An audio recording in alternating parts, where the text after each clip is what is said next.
Hey everyone, it's Daniel back again with another Final Fantasy TCG deck video. This time it's going to be a deck update video to my old Wind Lightning deck list here.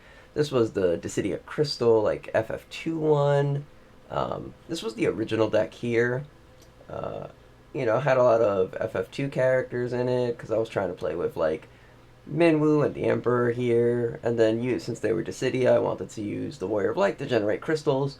So I had a bunch of like crystal spenders, crystal support cards, and things like that. The issues I was running into with this build of the deck was mainly just the backup line. I have a lot of 3-drop backups, and then I only had like really like 5 like 1 to 2 drop backups, and then Spiritus was kind of bad because he didn't really generate CP, and I wanted to see him on later turns. So this build also had sort of just like I wouldn't say 2 useless cards, but 2 cards that didn't really impact the board state as much as I thought they would, or as much as I would have liked to help.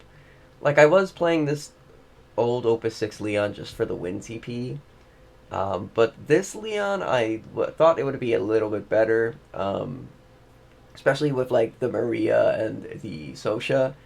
Being able to just ping and then play him for 1, deal 4k to damaged forward, and then if they chose him for an ability, they gain control of him. Now they have to stick with that Leon dealing them a point of damage. Didn't really play out super well. So I ended up changing this list, and I made this list. This one looking a little bit more focused, more what I wanted it to be. I actually took this to LQ last Saturday, to Cards Next Door. Unfortunately, I didn't like top or anything, but I had a lot of fun at that LQ or that regionals, whichever you want to call it. It was really fun. I got to talk to a lot of people. Pretty nice time there. Uh, Again, my issue that I had here was, again, I didn't see any backups, even though I'm playing, this was like an updated build with like better backup line. I say that, but I swapped Spiritus for Princess Sarah, um, and I added this 4-drop Maria, instead. I took out the Leons and the Diana. I added Feel Thanos, I added Vaughn, I added 2 of the Opus 16 Cecil, which in my other video I said, you can add and it's really good. I don't know why I put this Vaughn in. I probably should have played the Opus 16 one, the 2-drop. That one probably would have mattered more because the decks that I lost to, I got bursted pretty bad. Not to mention I didn't really see any backups, but I made this build mainly to deal with decks like Refia, Knights, Warriors, and like monsters. The Una deck, since the Emperor here taxes and Field Thanos redirects, Cecil taxes, and my first game I actually did play a Refia deck, and I nearly almost won. Um, but I just kind of got bursted out by like a Brynhilder, which if I had the Opus 16 Zidane, I probably could have avoided by stealing it off the top and then getting a point of damage in, which would have been hilarious. But yeah, this deck was pretty good. A lot of people really liked seeing me play it, and they were really interested in the deck. Really thought it was really cool. When I was playtesting this deck with some friends, they really enjoyed the backup line of Mog, Princess Goblin, and Dryce. Just being able to search out my whole like 2-drop forward line that I needed was really good. But since then, I have changed this build once more, and I put it into this build, which is what I'm currently playing and currently enjoying and having fun with. Um, so this one adds this 2-drop Kane, as a one of. This could be a 2 of if you really want to. But this card is really cool. It adds 2 of the Opus 19 Y'shtola, the 3-drop Lightning Fire. Now you may be wondering, well, this is a fire card. How the heck do you play it? There's a couple of ways you can play this card, which is really nice. She's good at just being unblockable, going in fast, dealing 4k to something on her like damage effect. So when you take a point of damage or your opponent takes a point of damage, she will ping. It's really cool. Really goes well with Venera. and like I added a Dramalek here. I cut down on one of the Emperor because I felt like this one was a little bit redundant to have at 2. I feel like 1 is fine. You mainly want your Opus 20 Emperor out anyways. I put 2 Alize, so this is how we're going to be playing our Y'shtola. So this is Opus 20 Alize. When she enters, she plays a Scion of 3 or less from your break zone. Y'shtola is the Scion, and she also happens to be a Dissidia forward, so she works with the Warrior of Light. This is a card that you could probably just cut entirely, but I sort of like it as him just being like an early aggressive, crystal spender. It's going to be this Opus 21 Gilgamesh. So when he dies, you gain a crystal, and then if you pay a crystal, he gains haste and brave, and he can attack twice. So if you have that crystal from Warrior of Light or any of your backups, he is very scary because you could just go pay the crystal, swing twice in one turn, brave and haste, And if you play him turn 1 with a backup or turn 2, your opponent just has to eat those 2 hits, and then you could, set up. It's also pretty decent for closing out a game, depending on what your board state looks like. But other than that, we're playing 2 copies of Opus 23 Sarah. This card is really nice, so she just blanket 2k minuses the board. If you have 3 or more 13 forwards, she will blanket 5k the board. Now, you could play the starter deck Knoll in this deck from the 13 starter deck, the 2-drop Dissidia one. So that way you get your 3rd Dissidia forward, your 3rd 13 forward being Sarah, Knoll, and LB Lightning. You could also play the Hope from that very same deck, which is also a Dissidia forward. The 4-drop Hope that can search a 13 character. Those 2 would be very strong in in this deck. If I were to play it, I'd probably cut Y'shtola Alize and the Louisoix here and put Lumina, 2 Knolls, 2 Hopes, But I'm liking the 14 side more than the 13 side. Sarah's just really there just to blanket 2k, Venera swings, it's 7, now a 7 minus, which minus 7 is just a powerful number to hit, especially, when you have Y'shtola, who can then just kill something there. We're playing 3 of the Cecil now, because I felt like I really needed a 3rd Cecil. Him just playing a 4-drop character is really strong, and then if you play Kane off of him, you could reactivate 2 backups. Playing Y'shtola off of him is also a cool idea. The one Field Thanos is there. It's from our... Oops, I closed it, but it's from our other deck. It was the second time we updated it. We put the Field Thanos in. This card is very interesting, and it will catch your opponents off guard if you slap him down, because he will redirect all summons and abilities to him, and then if it's a 5 or less, he will cancel that ability outright. Great way to protect your Emperor. Great way to protect Y'shtola, Venera. You do have to watch out for specific summons, like this Odin, who says cost. So that way, that summon can't technically touch Field Thanos, so you will have to watch out for that. We have 2 Asura here, just to recur our 2-drops. This is also good for the Unidex, and again, it's cool with your Opus 24 Emperor.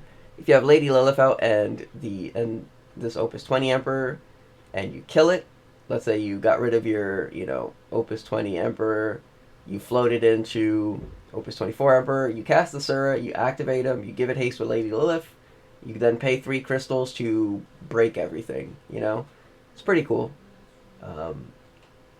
It's kind of a impractical combo, but you can do it depending on how many crystals you have and how the Emperor dies on that turn.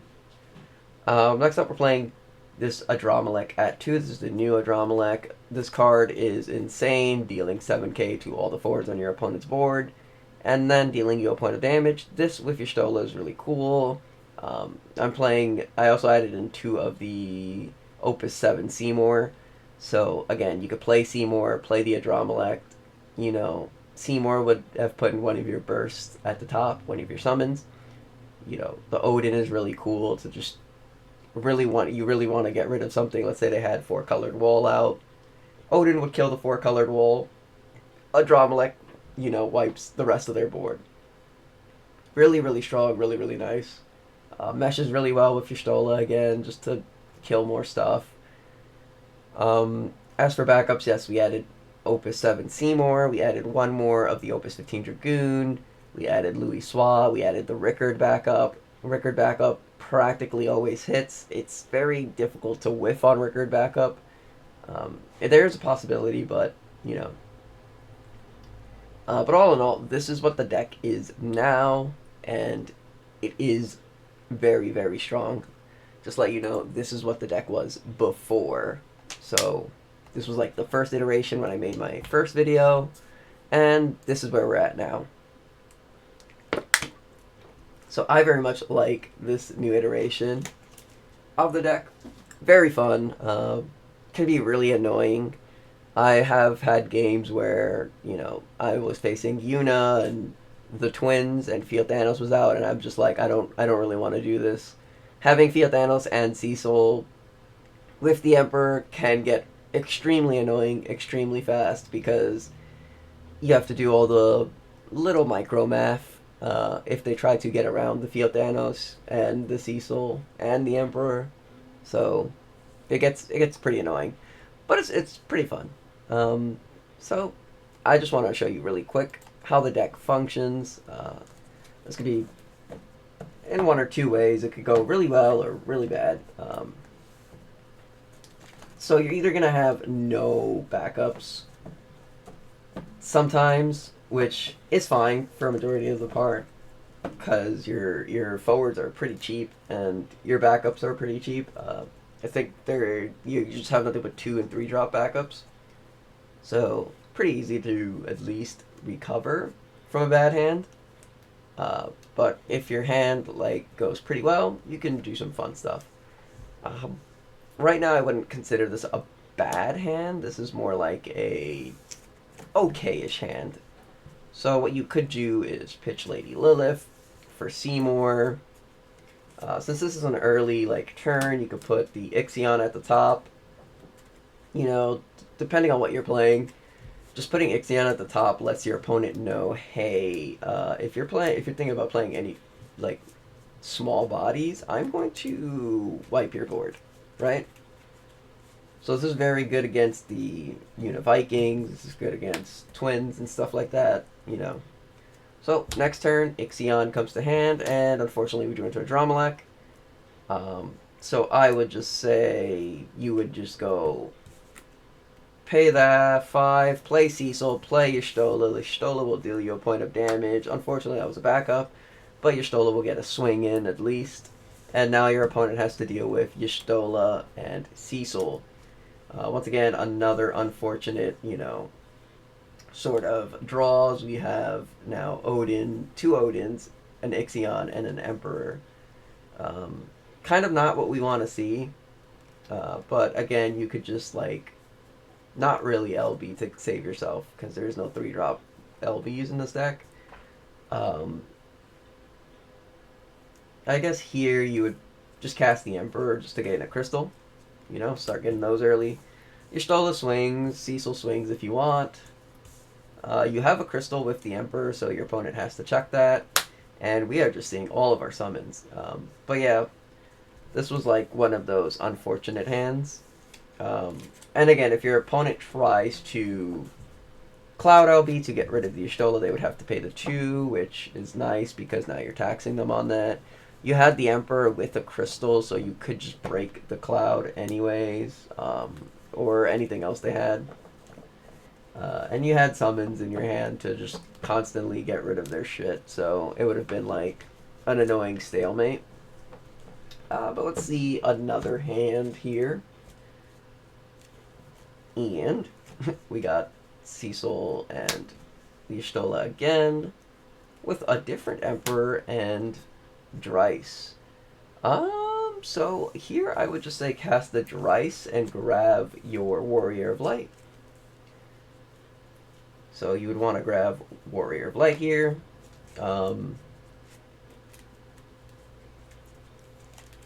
you would play the Warrior of Light here, just to gain a crystal, and then on your next turn you can go, like, Cecil Emperor, or depending on the backup you get, you could go Cecil backup, or you could just play the Emperor and gain, like, a second crystal. But yeah, play the Warrior of Light, gain that crystal, pass turn. Princess Goblin's pretty nice. We would just play the Emperor, though, to gain a second crystal. Right? So now we have 2 crystals, 2 forwards, pass turn. And now we are balling here. Honestly, dumping your whole hand for Cecil into Alize, into Y'shtola could be cool. But the safer play is probably just to go Princess Goblin into Princess Sarah here. So at least on your next turn, you could play Princess Sarah, and you'll start having 3 backups. This is also a good way to shuffle out your deck.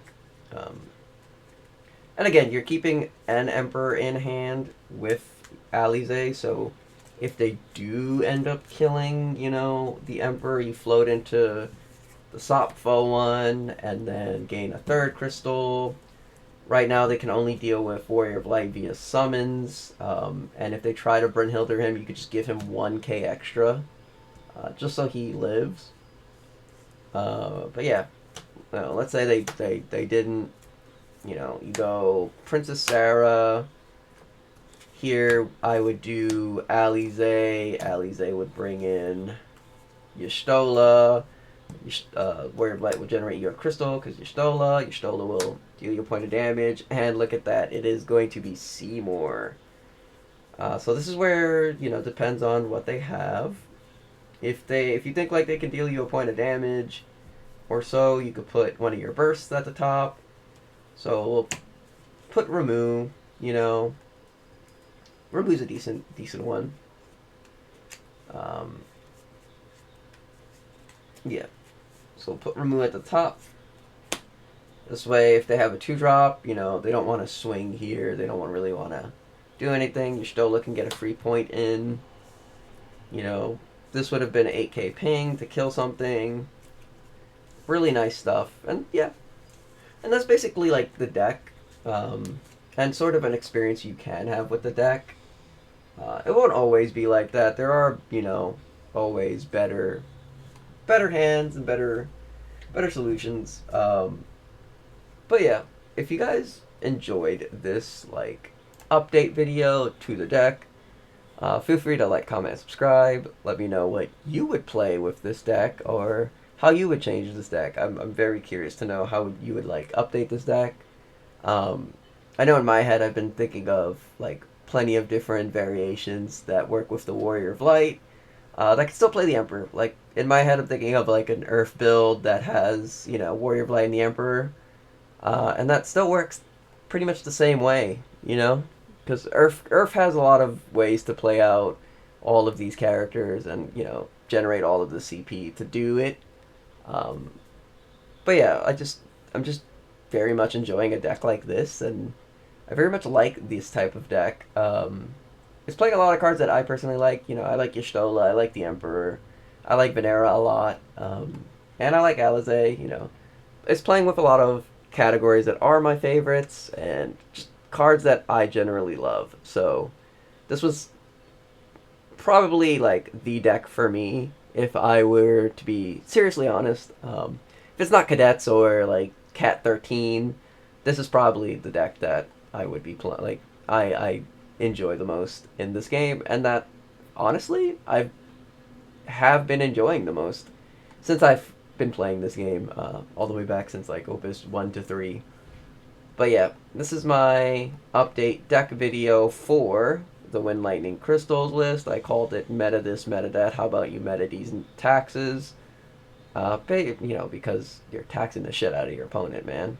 And then your opponent has to jump through 90 hoops to get rid of one dude. But it's a fun deck. It is very nice. Feel free to build this deck yourself. Take it to your locals. Take it to a tournament. Update it. Just have fun with this deck. I really do feel like some of these cards can do a lot of great things, like Venera, Warrior of Light, the Emperor. It's got a lot of good just tech options that just feel like it could compete with the meta decks. And I sort of did compete with the meta decks when I went to that LQ at Cards Next Door. Sorry, that was pretty fun time there.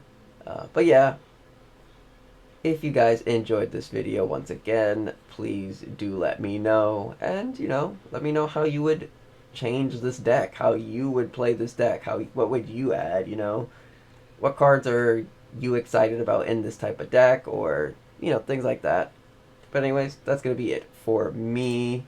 I'll see you guys in the next video. Laters.